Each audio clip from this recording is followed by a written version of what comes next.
क्या आपने कभी किसी ऐसे इंसान को देखा है जो सबसे कठिन हालातों में भी शांत रहता है? जब दुनिया चिल्ला रही होती है वो बस मुस्कुरा देता है। जब सब थक जाते हैं वो तब भी स्थिर खड़ा रहता है। ऐसा कैसे? क्या उसमें कोई सुपर पावर है या वो कोई संत है? नहीं, वो बस एक ऐसा इंसान है जिसने एक बेहद कीमती कला सीख ली है, शांति में जीना। लेकिन सवाल यह है कि क्या ये कला हम भी सीख सकते हैं? अगर हां, तो कैसे? और क्या ये सच में हमारी जिंदगी बदल सकती है?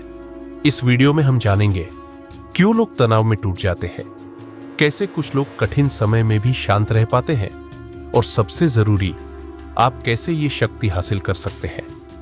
आज की दुनिया में हर इंसान भाग रहा है, हर कोई एक रेस में है। पैसा, शोहरत, रिश्ते, करियर। और इस रेस में जब चीजें बिगड़ती हैं तो मन भी बिखर जाता है, तनाव बढ़ता है, गुस्सा आता है, डिप्रेशन छूने लगता है और सबसे पहले हम खोते हैं अपना संतुलन।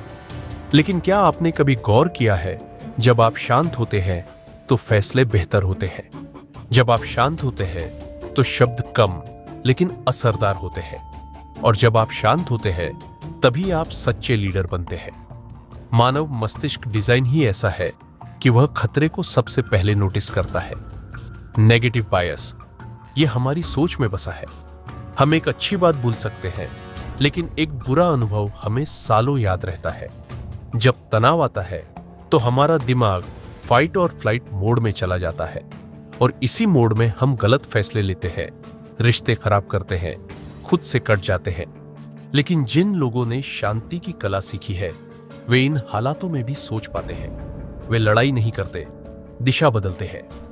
नेल्सन मंडेला को 27 साल जेल में बिताने पड़े। अत्याचार, अलगाव, अपमान, सब कुछ सहा। लेकिन जब वो बाहर आए तो बदला नहीं लिया। उन्होंने कहा, अगर मैं गुस्से और नफरत के साथ जेल से बाहर आता तो मैं अब भी जेल में ही होता। क्या आप समझ सकते हैं इस लाइन की गहराई?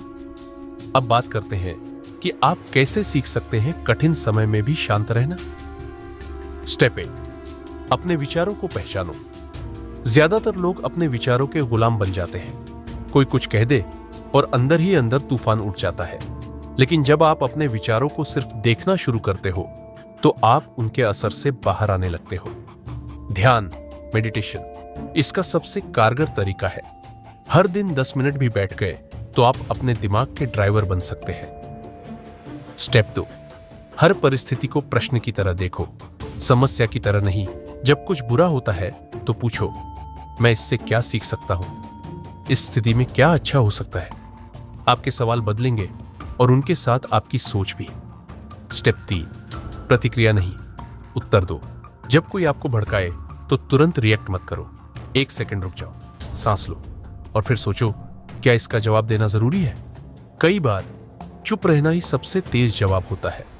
एक मैच में विराट कोहली को विरोधी प्लेयर ने उकसाने की कोशिश की, लेकिन कोहली ने मुस्कुराकर सिर्फ इतना कहा, सी you at the score board, और उसी मैच में सेंचुरी मारी।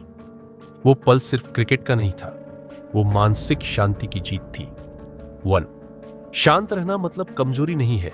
लोग सोचते हैं कि जो चुप रहता है वो डरता है, लेकिन असल में जो खुद पर काबू रखे वही सबसे ताकतवर होता है। 2, शांत रहना मतलब सब सहना नहीं है। शांति का मतलब है सही समय पर सही निर्णय लेना, न कि हर चीज चुपचाप सह लेना। 3, शांत लोग बोरिंग नहीं होते, बल्कि वे सबसे गहरे इंसान होते हैं, जिनकी बातों में ठहराव होता है और जिनकी सोच में गहराई। अब सवाल यह है, क्या आप वाकई शांत रह सकते हैं जब हालात आपके खिलाफ हो? एक छोटी सी चैलेंज है आपके लिए। अगले 24 घंटे कोई भी आपको उकसाए तो तुरंत जवाब मत देना। बस रुकना, देखना, समझना, फिर जवाब देना और फिर कमेंट में बताना आपको कैसा महसूस हुआ। अब सोचो, अगर आप हर स्थिति में शांत रहना सीख जाओ तो आपकी लाइफ कैसी होगी?